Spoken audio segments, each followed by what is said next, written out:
Your Sony sir, PGT English GPS School Gudagorji. Welcome back in this online class of English. Learn English with Sony sir. प्यारे विद्यार्थियों, पिछले video में अपन ने अध्ययन किया था सेंटेंस के टाइप्स में on the basis of meaning. उसमें मैंने आपको असर्टिव समझा दिया, इंट्रोगेटिव समझा दिया। आज मैं आपके लिए लेके आया हूँ इम्पेरेटिव सेंटेंस। चलो देखो इम्पेरेटिव सेंटेंस क्या है। आपका तीसरा जो टाइप्स है वो है इम्पेरेटिव सेंटेंस, जिसका मतलब होता है आज्ञा सूचक वाक्य। क्या होता है? आज्ञा सूचक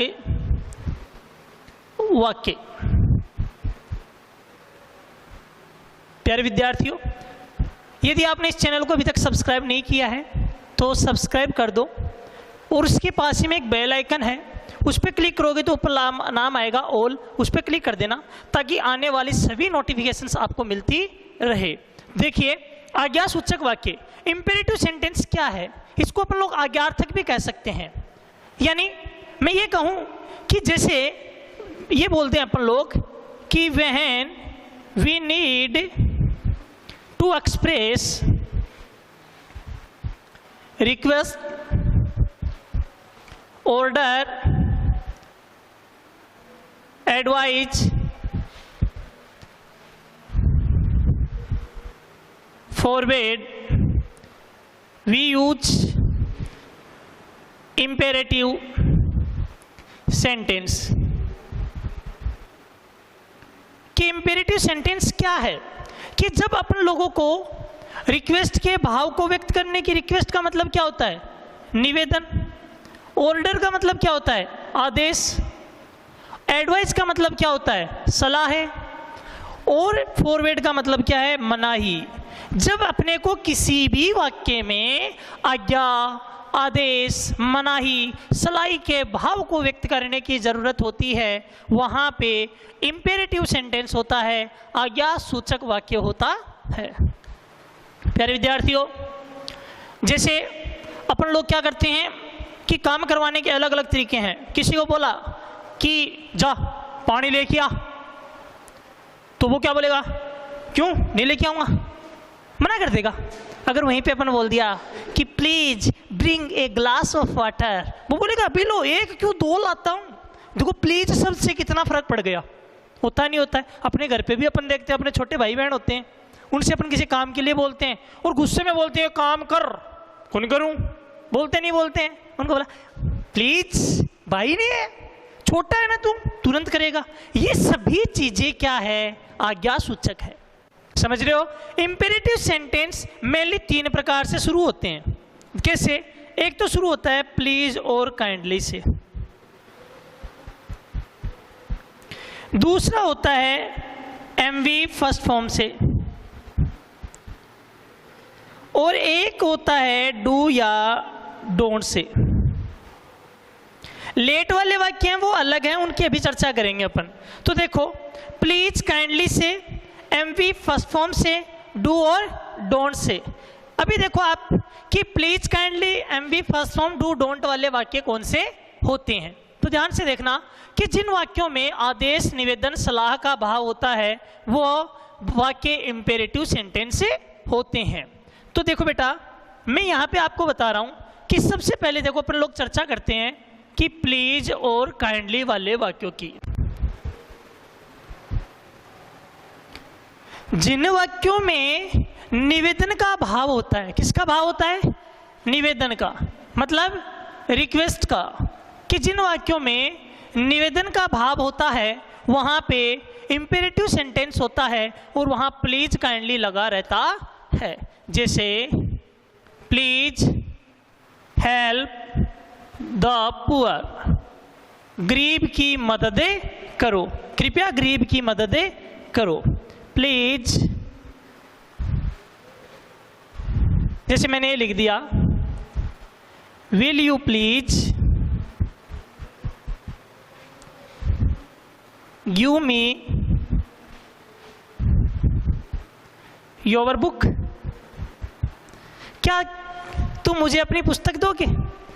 क्या तुम मुझे अपनी पुस्तक दोगे? देखो इसमें प्लीज आ रहा है। ये वाक्य तो क्या है? वाक्य में क्या है? निवेदन का भाव व्यक्त हुआ है। लेकिन आपको मैंने कहा कि प्लीज काइंडली वाले वाक्य, जरूर नहीं होता प्लीज काइंडली वाक्य के शुरू में ही आए। जिन वाक्यों में प्लीज काइंडली आता है वो सेंटेंस कैसे होते हैं?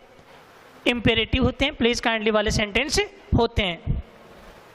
यानी याद रख के चलना, प्लीज काइंडली वाले वाक्यों में प्लीज और काइंडली दिया हुआ रहता है। आगे बात करते हैं। आपका दूसरा जो सेंटेंस है वो है एमवी फर्स्ट फॉर्म से शुरू होने वाले वाक्य। एमवी फर्स्ट फॉर्म से जो वाक्य शुरू होते हैं उनमें ऑर्डर और एडवाइस होती है, आदेश और सलाह होती है।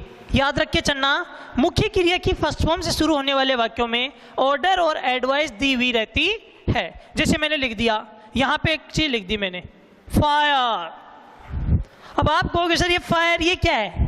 बेटा किसी भी जो कंपनी मतलब ये जो आर्मी से रिलेटेड बात कर रहा हूँ, किसी भी आर्मी की कंपनी में यदि किसी कैप्टन ने कह दिया फायर, वो इतना ही तो बोलता है फायर, तो फायर का मतलब क्या है? वो ऑर्डर ही तो दे रहा है ना, ये थोड़ी ना कर रहा सलाह दे रहा है। तुम्हें गोली चलानी चाहिए, दुश्मन आए ना तो उनको पूछना कि गोली चलाए नहीं चलाए, ऐसे थोड़ा ना बोलेगा। जैसे दुश्मन को देगा तुरंत कहा फायर, तो वो क्या है? एडवाइज है।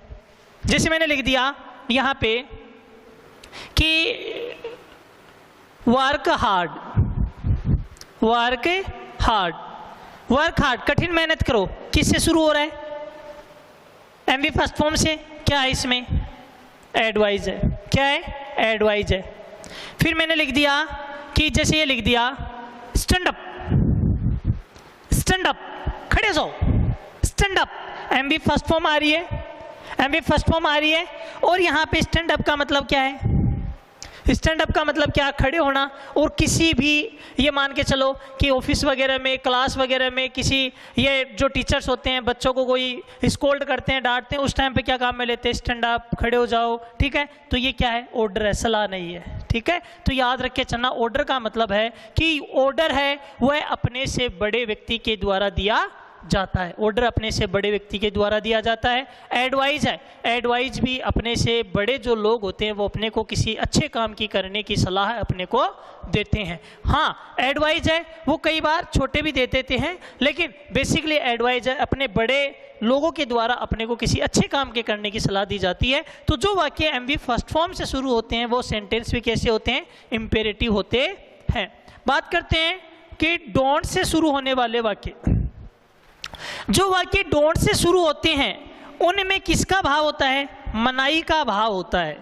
किसका भाव होता है? मनाही का। जैसे अपने घर पे बोलते नहीं है, मम्मी पापा बोलते हैं कि रो मत, हंस मत, बाहर मत जा, यहाँ मत मत आता है ना, उसका मतलब क्या है? डोंट। जैसे मैंने लिख दिया कि डोंट मेक नॉइज हियर, यहां शोर मत करो। यहां पे डोंट का मतलब क्या है? मत। क्या है? मत। यानी यहां शोर मत करो। तो बात समझ में नहीं आई?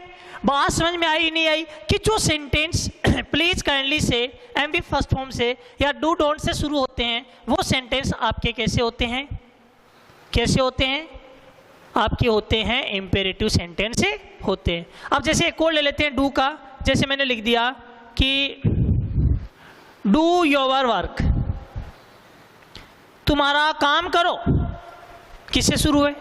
डू से। कैसा सेंटेंस हो गया? इंपेरेटिव। तो अच्छे समझ में आई ये बात। अब अपन लोग बात करते हैं इसी में ऑप्टेटिव सेंटेंस की। आपका चौथा जो सेंटेंस है जिसका नाम है ऑप्टेटिव, जिसका मतलब होता है कामनार्थक वाक्य। क्या होता है? कामनार्थक वाक्य। Optative sentence. ऑप्टेटिव सेंटेंस का मतलब है कि जैसे when we need to express prayer, wish, curse, bless to someone, we use optative sentence। कि जब अपन किसी के प्रति प्रार्थना का भाव रखते हैं, शुभकामना का, श्राप का भाव रखते हैं और ब्लेस आशीर्वाद का भाव रखते हैं, वहां पर कैसा सेंटेंस होता है? कामनार्थक वाक्य होता है। जैसे बात करें कि जैसे मान लो कई सेंटेंस ऐसे होते हैं, जैसे मे यू गेट सक्सेस, जैसे may God bless you, wish U a very happy birthday,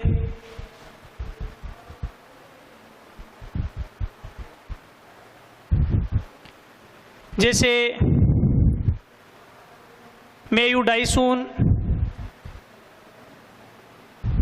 तो यहां पे ध्यान से देखना, मे यू गेट सक्सेस, तुम सफलता प्राप्त करो, तुम क्या करो? सफलता प्राप्त करो। तो यहां पे अपन लोग क्या कर रहे हैं कि उसको अपन लोग क्या कर रहे हैं? एक आशीर्वाद दे रहे हैं कि तुम सफलता प्राप्त करो तुम्हारे काम में। यहाँ आशीर्वाद भी है, ठीक है। मे गॉड ब्लेस यू, भगवान तेरे को बरकत दे, भगवान तेरे को बरकत दे। तो यहाँ पे देखो दो चीजें हैं, ब्लेस भी अपन लोग कह सकते हैं और प्रार्थना भी, कि भगवान तेरे को बरकत दे। लेकिन ओबियसली यहाँ पे क्या स्पष्ट हो रहा है? ब्लेस आ रहा है। क्या आ रहा है?